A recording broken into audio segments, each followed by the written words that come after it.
Anong passion? Di ka mapapakain ng passion mo. Things I wish I knew before getting into college as someone who dropped out of college to work and now that I'm back in college again. Part 2.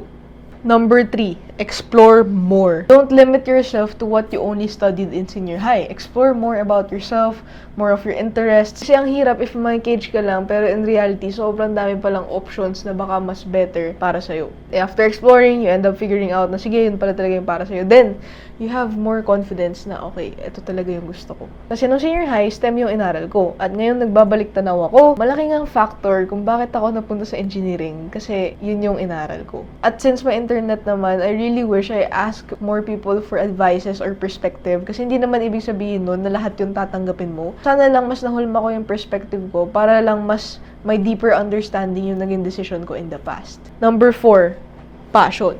Anong passion? Di ka mapapakain ng passion mo. Yan yung palagi ko naririnig before. Palaging may diskusyon na mamimili ka ba kung passion o pera. What if pwede naman palang parehas? Akala ko kasi dati, pwede mong isang tabi lahat ng kagustuhan mo kapalit ng malaking pera. Pero nung nag-work na ako, na-realize ko na hindi pala. Kahit 1% talaga hindi mo gusto yung ginagawa mo sa buhay at sa work, mauubos at mauubos ka. So you have to understand what fuels you. If ang passion mo talaga is really just to earn money, that can also be a passion. It can also change over time. So you never know kung saan ka dadalhin ng buhay. Pause muna tayo dito, number 5 and 6 on the next video.